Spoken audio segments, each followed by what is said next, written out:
Hi, everyone. It's great to be here with Nick in front of this great audience. Nick, let's talk about a bit about your journey with Revolut and how has been your experience in the UK so far. Do you think London is still the best place for companies, technology companies like Revolut, to be in and to grow? I think definitely when we started 2014, 2015, London and then generally UK had the most innovative regulatory regime, allowing for e-money licenses, prepaid cards, and doing a lot of products based on these two concepts. It really allows us to get our e-money license very quickly and then launch our product very fast. I think in other countries, like if I look at Europe or US or Singapore or Australia, that was not possible back then. So London and the UK definitely enabled us to launch a business much faster. Mm-hmm. So would you still choose the UK if you were to start again tomorrow? Yeah, definitely. Mm-hmm. Yeah. I think definitely regulation is allowing you to do more things with less requirements compared to other countries. Mm-hmm. So, I mean, what would you change if you could change something quickly tomorrow in the legal framework? What would it be? Is there anything like in compliance and regulation that is getting in the way of innovation for Revolut? I would probably look into maybe making regulation less principle-driven and more rules-driven, because as a reader of regulation, and then any business obviously reads regulation, there are a lot of gray zones that you do not understand as a business, and as a result there is a lot of friction between business, between second line, between auditors, and it really slows down everything because people don't know what to do. I think definitely kind of rule-based regulation allows you as a business to move much faster. And then I'll give you an example, like for example, Singapore is a much more rule-based regulation, and their speed of licenses and then friction with their compliance and friction with regulators is much less, because everything is crystal clear what you need to do compared to maybe countries where you have principle-based regulation. Like in the UK. Yeah. So you've been applying for the banking license a while ago, 2 years ago, and you've been waiting, you were expecting this to happen this year. There have been delays. At which point of this, which point are we at? Do you expect the banking license soon? I would love to have it as soon as possible, but we need to go through the process, and like some things are independent of us, but I hope that sooner or later we'll get it. Mm-hmm. And would you like to explain why for Revolut it's important to get the banking license in the UK?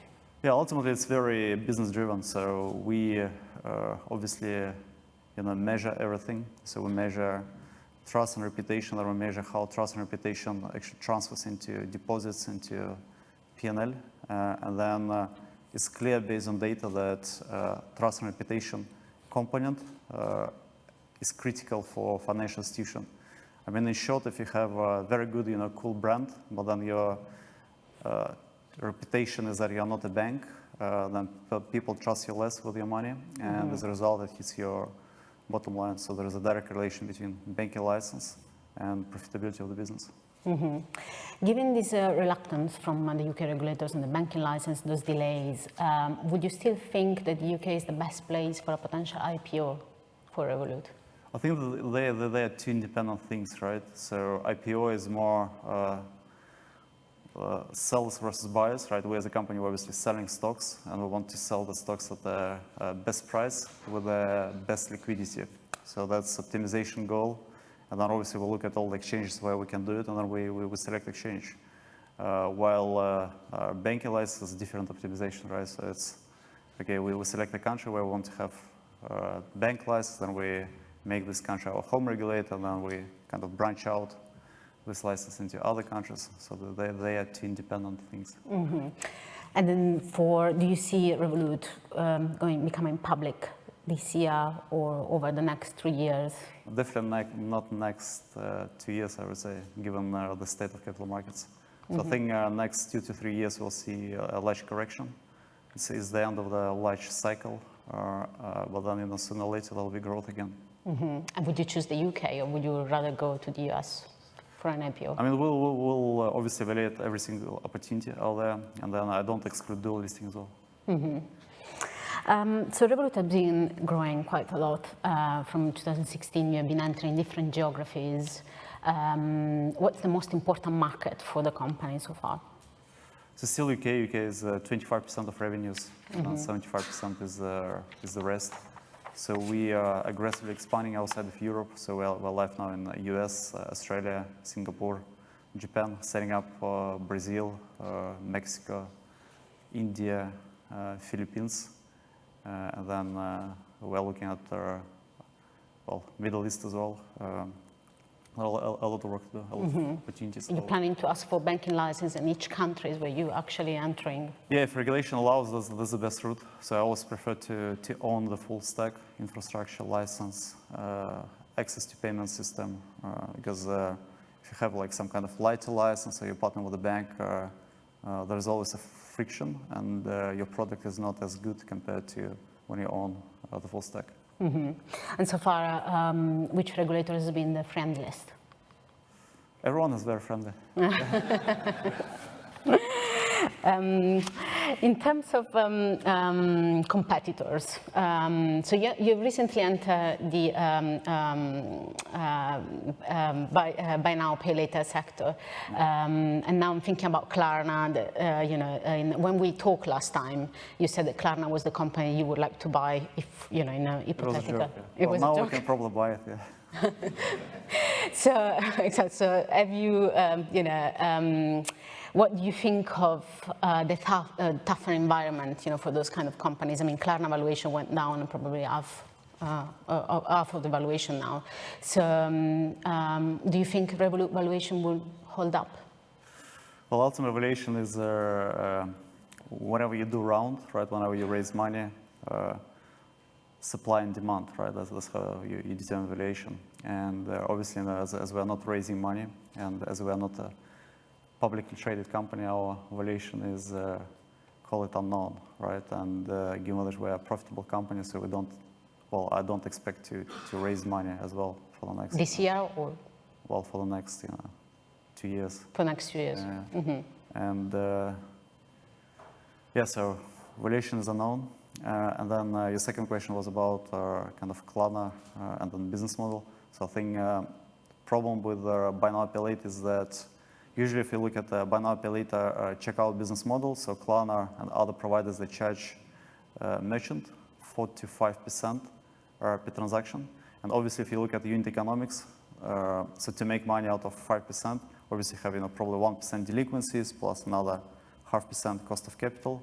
So in downturn of the economy, you still have fixed contract with the merchant, which is 4.5%, but then your cost rises, right? So you have larger delinquencies, larger cost of capital, and as a result, your gross margin shrinks. And that's why I think a lot of BNPL providers were punished in a decreasing market, which makes sense because everyone expects them to make less gross profits.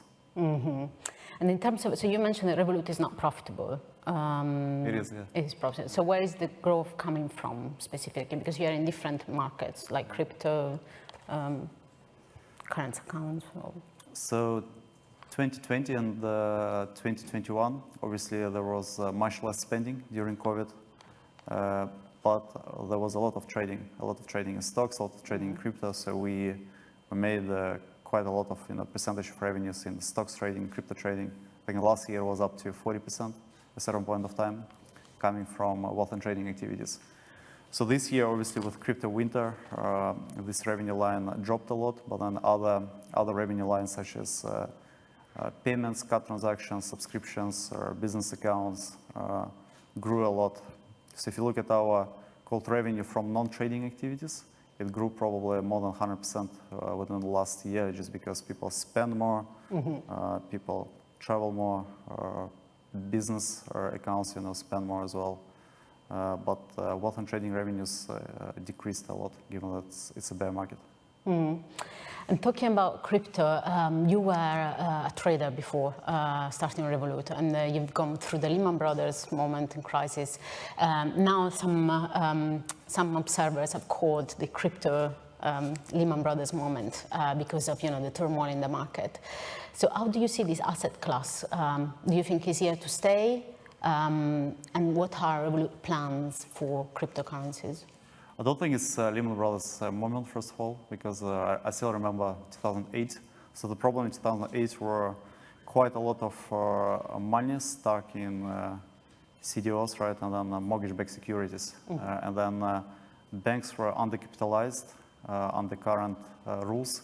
And obviously after 2008, regulators realized that, you know what, like all these bets, derivatives bets that banks do, there has to be some capital requirements against them, so they put capital requirements. As a result, a lot of derivatives business became unprofitable from IRA point of view, and the banks dropped them. As a result, the banks are very capitalized now, right? And then if you look at crypto trading, so banks generally don't do crypto trading. It's more like, I'll say, some part of hedge funds and maybe, very, very small portions of institutional money. So even, if crypto assets, go down, nothing will happen with banks, nothing will happen with hedge funds. I think, main pain will experience probably retail investors, but retail investors are a very small portion of the whole market. Yeah. So as a result, I don't think 2008 is comparable to what we see now. Do you invest in crypto yourself? No, well, sometimes I play, but purely for testing products, yeah. Okay. Would you recommend somebody close to you to actually invest in crypto? Would you see it as a more a too dangerous investment? Well, investing in crypto, basically, I love to invest in companies, who are doing crypto businesses or something related to crypto, because I still believe in technology, I still believe in DeFi. I do think DeFi allows you, or every single person, to give access to a lot of instruments that you don't have in real life. Another question whether you need it or not, but there is definitely a lot of innovation going on. So I do believe in technology, I do believe in the industry, and whether prices of the assets, which is cryptocurrency, goes up or down, I don't know. It's hard to predict. Yeah. Do you think the banks... Technology will definitely be more and more accepted. Do you think the traditional banks are missing out, offering access to crypto trading? Well, definitely, yes. Definitely, there is a demand for crypto products, and if there is demand, there has to be supply, right? And then if some institutions don't offer it, then they're missing on some potential business. Is there any other kind of business you're keen to enter? Yeah, we are always scanning for new opportunities in fintech, and then we do it systematically and consistently. So far, everything that we said, say 2 years ago in terms of launching, I would say we launched, apart from, call it crypto-related business such as deposits, withdrawals, staking, DeFi wallet as a standalone app. So we're still working on it. And in terms of, if you look at the economic outlook, which is quite grim, the inflation is soaring. In the UK, we probably have a recession, not only in the UK, also in other countries. So how do you see, is this affecting Revolut in some way? And in which way? And also, are you adjusting the salaries for your employees to inflation in the UK? Well, first question, whether it hurts the business model or not. I think it's pretty kind of inflation protected, because technically the higher prices, the more people spend for the same goods. And as our revenues are proportional to spending, so our revenues should technically increase. In terms of adjusting salaries, I believe in kind of market, right? There has to be kind of supply-demand matching. I think if there is more demand from companies for certain skills, obviously they need to pay more, and it's independent on inflation. Inflation just another factor. Okay, so it's demand and More like demand supply of certain skills. There's been talk about talent war, a lot in London. I mean, obviously it depends on which sector you look at. Is that affecting Revolut? Well, if you think there is a talent war in the UK, you should go to US, right? This is a very different story. It's like a war of war. Oh, yeah, of course. Is that affecting Revolut in some way? Yeah, definitely. I mean, obviously, costs of kind of employees is probably like 20% of revenues, right? And the more these costs go up, the more it hits your bottom line. Plus, the more the competition is for employees, the harder it is to hire. And then, given that we are kind of in high volume hiring all the time, so for us, at a certain point of time, we used to hire like 200-300 people a month, and obviously. It's hard to find 200-300 people a month. You compete with all the top tech companies. Are you maybe offering remote working or flexible work? I mean, we offer everything, right? What we can. And in terms of, so the financial services went through obviously, worldwide, the sanctions to, apply to the Russian conflict, and Revolut had an office in Moscow. Can you talk a bit about, the implementation of the sanction for Revolut, how difficult it has been, and what you're doing with the Moscow office? I mean, we solved it in a very simple way. So we had an office in Ukraine, we had an office in Russia, so we closed both offices. We allocated employees to Portugal, Armenia, Dubai, and then some in London. And then sanctions problem we solved very simply. So we just stopped transfers in and out from Russia. That's it. Altogether? Yeah. But you don't have a client base in Russia? I mean, we never had, yeah. Okay, great. So what has been the biggest challenge so far this year? It's business as usual. Business. Okay, great. Thank you so much. I think the time is up. And thank you to the audience. Yeah,